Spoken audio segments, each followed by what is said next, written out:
They built the entire craft shop on my hands, my designs, my late nights, my skill, and then handed it to a man who couldn't glue two pieces of wood together. My parents called it a strategic decision, but let's say the real word, betrayal. Overnight, the shop I kept alive became my sister's husband's trophy. So I didn't argue. I walked out, bought a secondhand toolkit, and built my own shop from nothing. And the twist? Their precious craft shop began falling apart the second I stopped holding it together. If you're interested in this gist, hit the like button, subscribe, and type interested in the comments, and I will give you a heart. I always thought betrayal would arrive like a storm, loud, dramatic, impossible to ignore, but instead it came quietly, almost politely, the morning my parents asked me to come in early, like I hadn't been unlocking the craft shop at sunrise for 17 straight years. I stepped inside expecting the usual smell of sawdust and varnish, but instead I walked into a room full of tight smiles, nervous hands, and one man, my sister's husband, Ian, standing like he'd just won a competition no one told me I was part of. The craft shop wasn't just a business to me. It was the place I grew up in, the place that shaped me, the place where I learned the weight of real work before I even knew multiplication. While other kids played, I sanded wood blocks, painted displays, sorted beads by size and shade, stitched leather until my fingers numbed, and mastered every tool on the wall long before I mastered myself. I kept that shop alive when customers disappeared, when bills piled up, when my parents lost focus, lost motivation, lost interest. I stayed because I believed loyalty meant something. I stayed because I thought family meant something. Until that morning proved otherwise. My father sat behind the counter with a folder he refused to look at. My mother pretended to dust shelves she'd ignored for years. And Clara, my sister, kept twisting her wedding ring like she knew exactly what was coming but didn't have the spine to warn me. "We've made a decision," my father said, sliding the folder toward me like it was some kind of gift instead of a severed limb.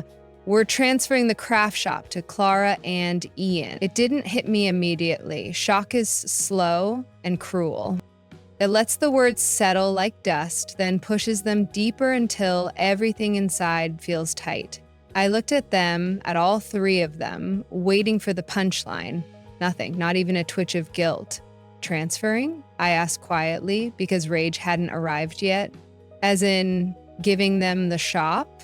My mother nodded with that soft, rehearsed gentleness she uses when she knows she's siding with the wrong person. "Your sister has a family now. She needs stability. And Ian brings business experience," my father added, gesturing toward a man who once asked me if wood stain came pre-colored and whether a sewing machine needed gas. Ian lifted his chin like he'd earned something.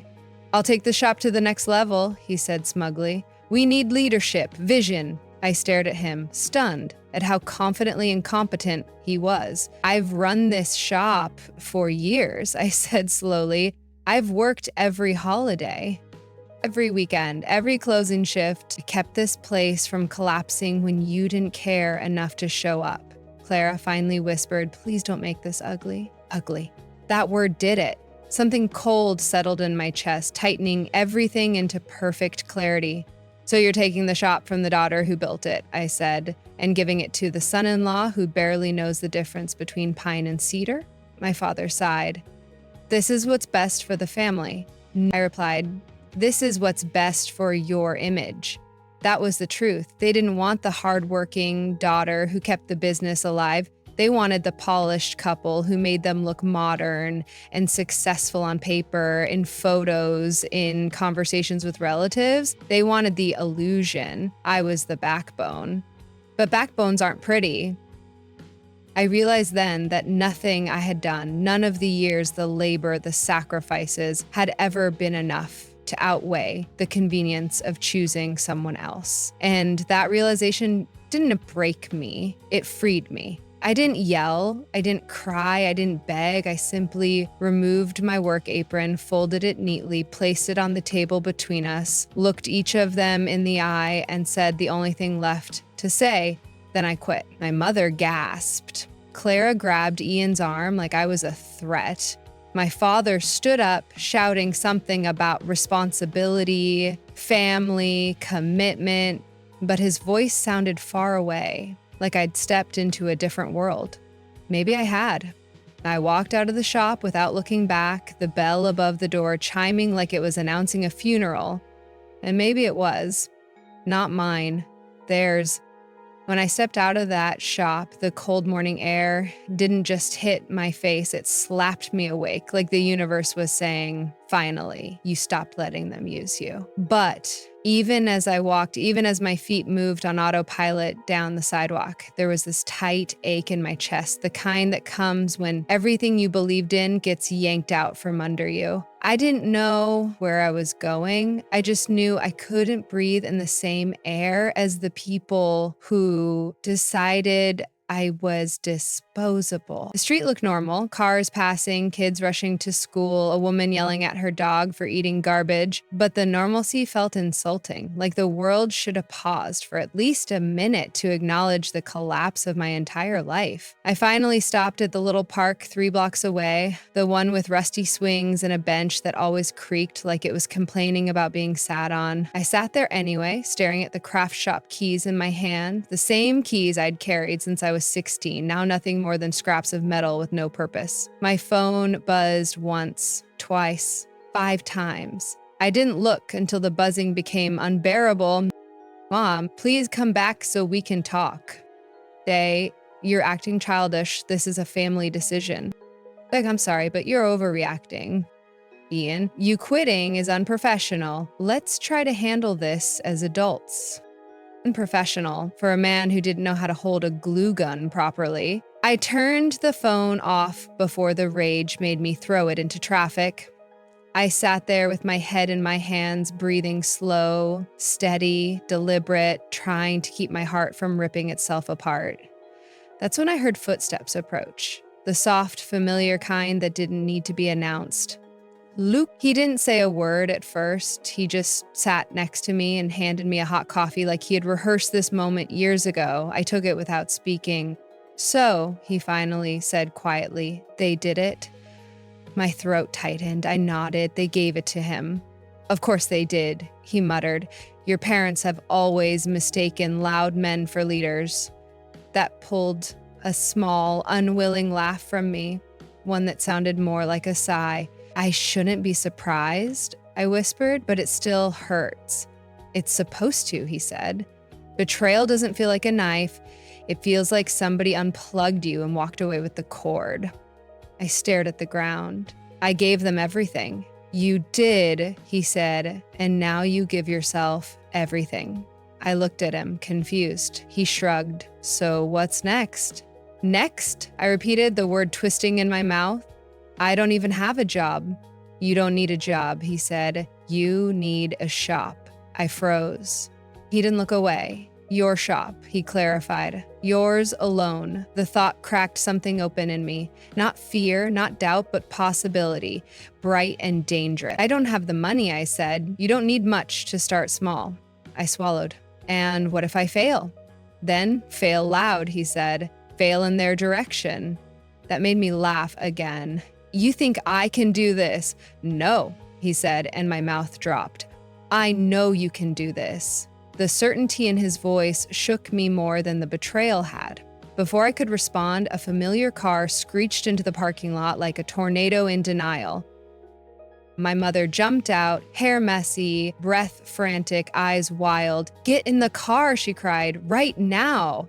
Lucas stood instantly, stepping a little in front of me like he always did when my family's chaos spilled into public spaces. What's going on? He demanded. My mother looked between us with desperation carved into her face. Your father is furious, she said to me, and your sister. She's accusing you of something terrible. My stomach dropped. What? There was money missing from the shop this morning, she said, voice shaking, and inventory doesn't match. They think it was you. I laughed. Actually laughed. A sharp, disbelieving sound that didn't belong to someone sane. Of course they do, I said. Of course. Lucas muttered. These people are unbelievable. My mother wrung her hands. Clara is crying hysterically. Ian is saying you sabotaged them. Ah, yes, I said, standing up slowly, because, obviously, I stole money from the shop. I quit and left before they even opened. Please, my mother pleaded, just come and clear this up before your father does something irrational. I stared at her, really stared. She didn't look guilty. She didn't look sorry. She looked afraid. Not for me. For the shop. For the business she had just gifted to the wrong man. Fine, I said coldly, but I'm not going to defend myself. I'm going to expose the truth. Lucas touched my arm lightly. I'm coming with you. My mother frowned. This is a family matter. She is my family, he said without hesitation. I didn't breathe for a second, not because of the words, but because of how natural they sounded coming from him. I nodded. Let's go. The entire drive back, my mother kept glancing at me like she wanted to say something but didn't have the courage.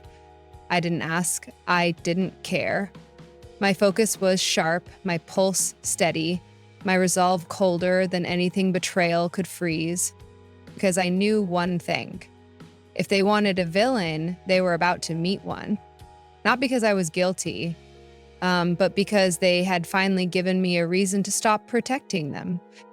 The moment I stepped into the craft shop, the air hit me with the kind of tension that tells you people have already decided who the villain is before you even open your mouth. My father stood behind the counter like a judge ready to deliver a sentence. Clara sat on a stool crying in that loud, performative way she always used when she needed attention. And Ian stood in the center of the shop with his arms crossed like he owned the place. Because suddenly, he did. Everyone froze when I walked in as if the culprit had finally arrived. My father didn't even bother with a greeting. Where were you last night? He demanded, voice sharp enough to cut wood. I stared at him, not moving. Not here, I said. He slammed his hand on the counter so hard a box of buttons rattled to the floor. Don't be smart with me. This is serious. I raised an eyebrow. Trust me, I'm aware.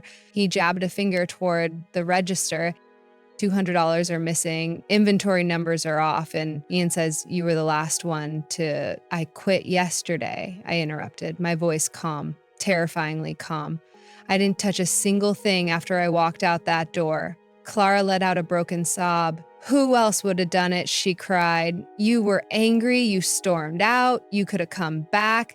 Clara, I said slowly, I didn't come back last night. My hands have been busy doing something other than stealing from a business I no longer work for. Ian stepped forward, his expression smug, rehearsed, too confident for a man who should have been apologizing. Just admit it, he said. We'll handle it privately. No police needed. I almost laughed. Almost. You really think I'm stupid enough to steal from a shop I spent 17 years keeping alive? You're emotional, he said. People do stupid things when they're hurt. Lucas moved before I could.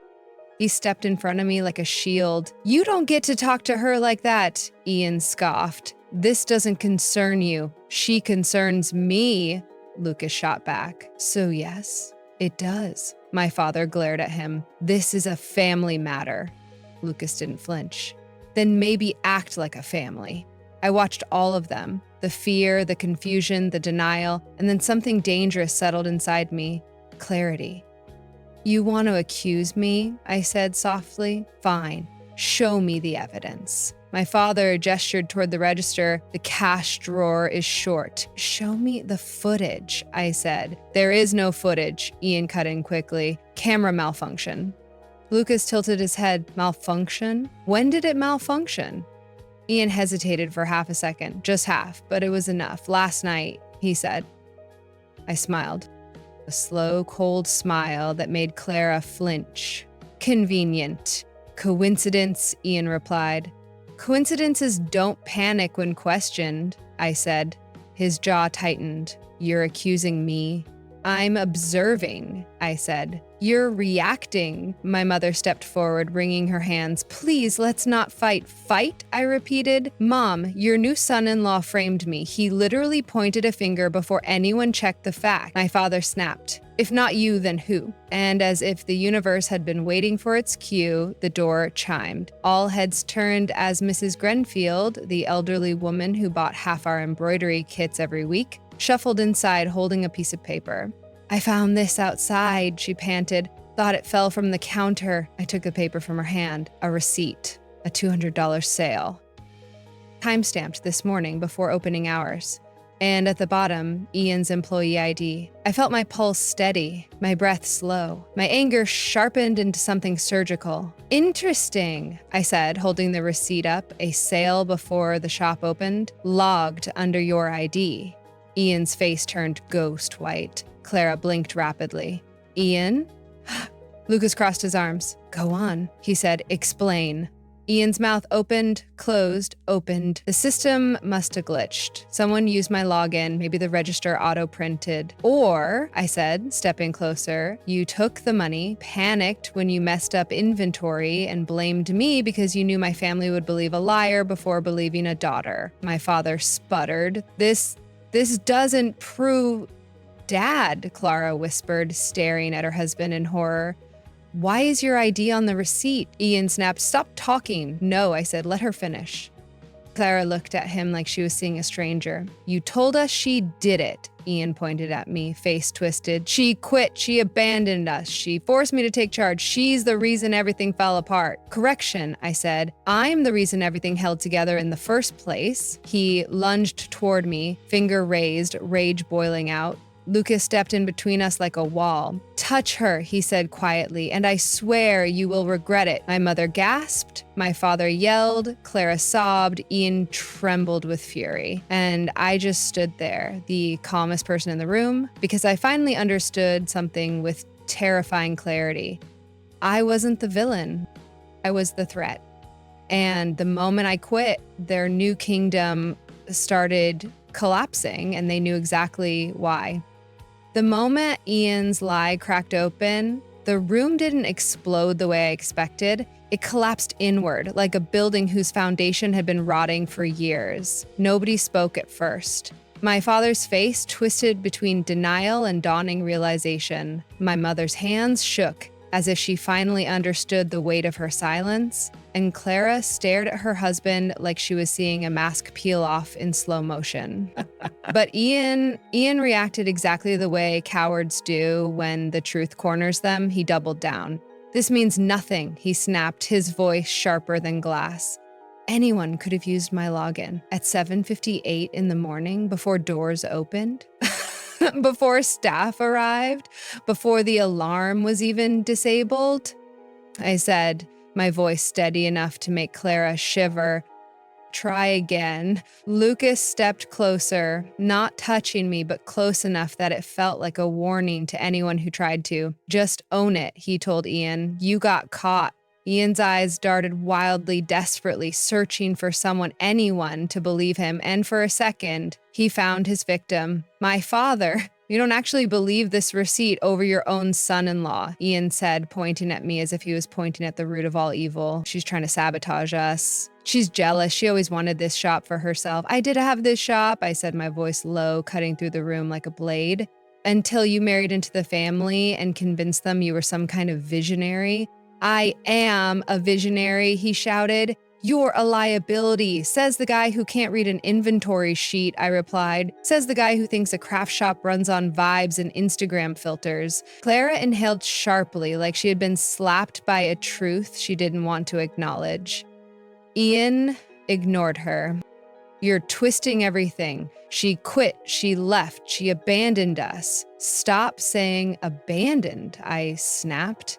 "I walked away because this family threw me out the second you walked in." My father slammed both fists on the counter, his voice cracking. "Enough! This is getting out of control." "It's been out of control," I said. "You just didn't notice because I was always here holding the pieces together." My mother's voice trembled. "Sweetheart, maybe we should all calm down." "Calm down," I repeated. "You let him frame me. You watched it happen." She looked down at the floor. She didn't deny it. Silence, heavy, sharp. Then Clara broke. She looked at her husband, tears rolling down her face in thick, panicked streams. "Did you take the money?" she whispered. Ian didn't answer, not because he couldn't, but because the answer would confirm everything he had tried to bury. "Ian, she repeated, voice cracking. Please tell me you didn't. He glared at her. You're taking their side. I'm taking the side that isn't built on lies, he cried. Did you take it? Ian's jaw clenched, his nostrils flared, his face reddened. And then the truth slipped out, not in words, but in silence. The kind of silence that destroys relationships more effectively than confessions ever could. Clara let out a soft, broken sound, a sound I had never heard from her before. It was the sound of a woman realizing she married a man her family tried to sell as a leader, when all he ever was a fraud. She stepped away from him like he had suddenly become something contaminated. How could you? She whispered. How could you do this to me, to my family? Your family? Ian yelled, voice exploding with fury. This is my shop now, not yours, not hers, mine. That's when my father snapped. He grabbed Ian's arm and dragged him back like he was restraining an animal. You don't raise your voice at my daughter, he growled. You have no right. Ian jerked his arm away. I have every right. And then he stepped closer to my father in a way that made even Lucas stiffen beside me. You chose me, he snarled. You handed me this shop. You put me in charge. If you're unhappy now, maybe you should have picked someone worth choosing. The shop went dead, silent. No one breathed. No one moved. Because the truth had just swung around and hit my father square in the face. He had chosen this man over his own daughter, and now that man was showing him exactly what his choice had cost him. My father's face changed completely. The denial cracked, the delusion shattered, and for the first time, he saw Ian not as the future of the family business, not as the charming husband, not as the solution, but as the walking disaster he actually was. Get out, my father said quietly. Ian blinked. What? I said, Dad repeated, voice shaking with controlled rage. Get out! Ian laughed, a cold, stunned, hysterical laugh. You can't fire me. I own this place. But he didn't, because the transfer paperwork, yes, the one they showed me, wasn't complete. It needed one more signature. Mine. The original heir. The successor. The one they had not so politely shoved aside. They needed me to sign away my rights for that transfer to finalize, and I never did. I smiled, the kind of smile that comes from knowing karma arrived right on time. Actually, I said sweetly, you own nothing. His head whipped toward me. What are you talking about? Lucas folded his arms, enjoying every second. She never signed the relinquishment form. Clara gasped. My mother covered her mouth. My father froze. Which means, I continued, stepping forward, the shop is still legally under the original ownership. My parents, not yours. Yawn. Ian's face drained of color faster than a spilled dye bucket, and then the reality hit him. He didn't own the shop. He didn't control the shop. He didn't control this family. He didn't control anything. But I wasn't done. Not even close. And since we're dealing with theft accusations, I said softly, and fraud, and false claims toward an employee. I pulled out my phone. I think calling the police is a great idea. Ian panicked. Real panic. The kind that exposes everything a man has been hiding. You wouldn't, he whispered. Watch me, I said.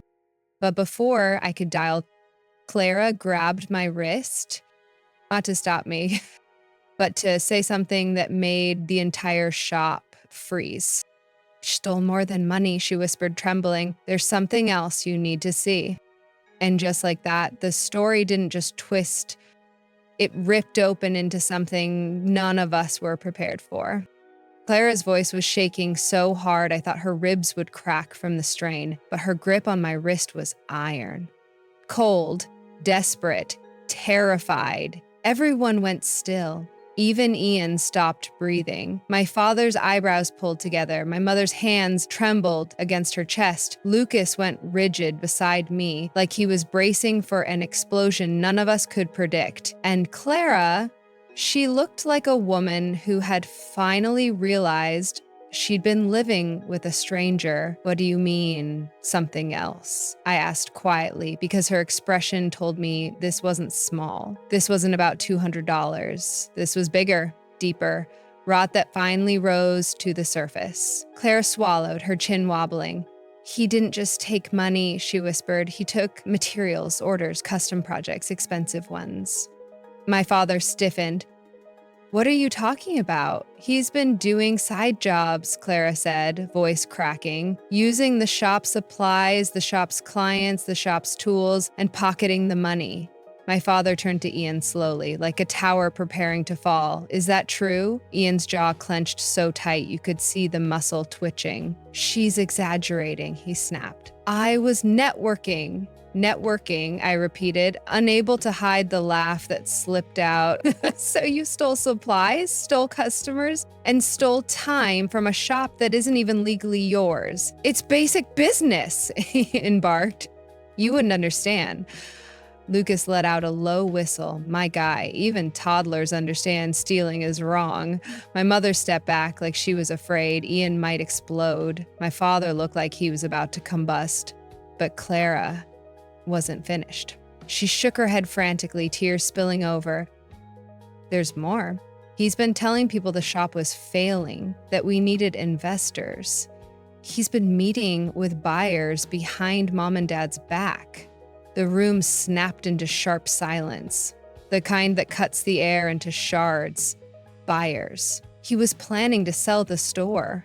My family's store, the store I built with my bare hands, the store they took from me and handed to him like a party favor. You were going to sell it? My father thundered. Without telling us, without telling me, Clara sobbed. For the first time since I'd walked into the shop, Ian looked genuinely scared. Not of guilt, not of consequences, but of exposure. His eyes darted from face to face, searching for one person left to manipulate. There were none. Not anymore. You don't understand, he shouted. The shop is outdated. It needs new leadership, new ownership. The only valuable thing in this family is your daughter's skill. He pointed at me, and she left.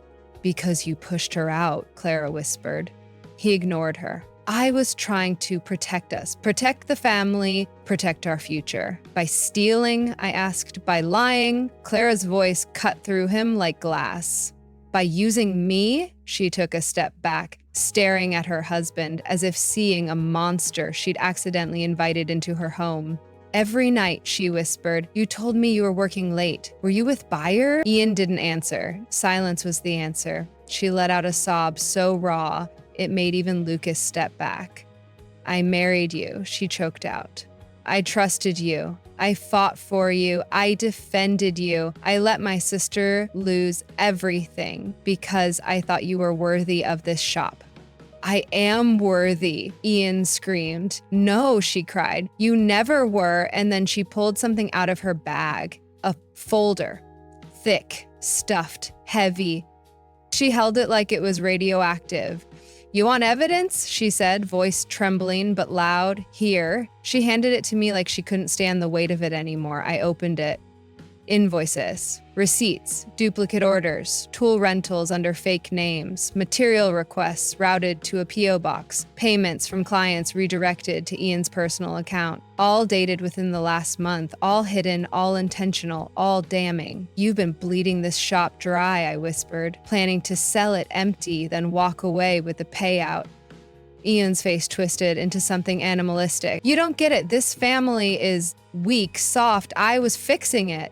You were destroying it, Lucas said. And blaming her, my mother whispered, finally finding her voice.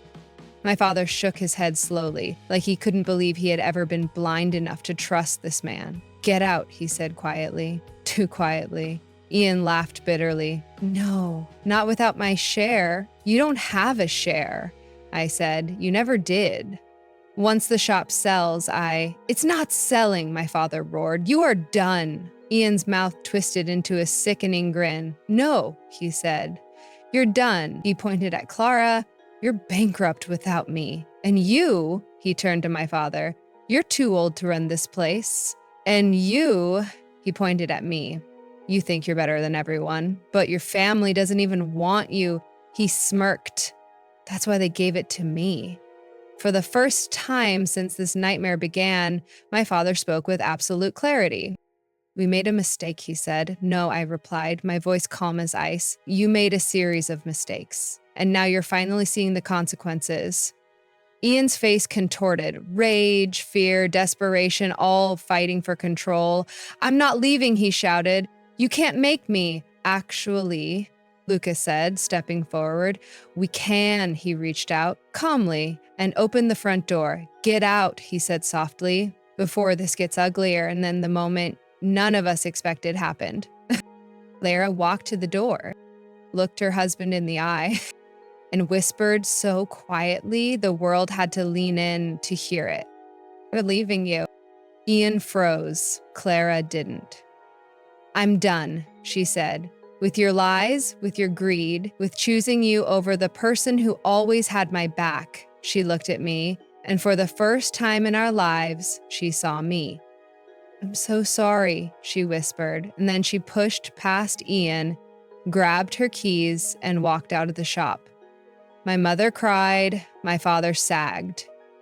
Ian's face crumpled into rage so deep it looked dangerous. And that's when he snapped. He lunged toward me, and everything went black.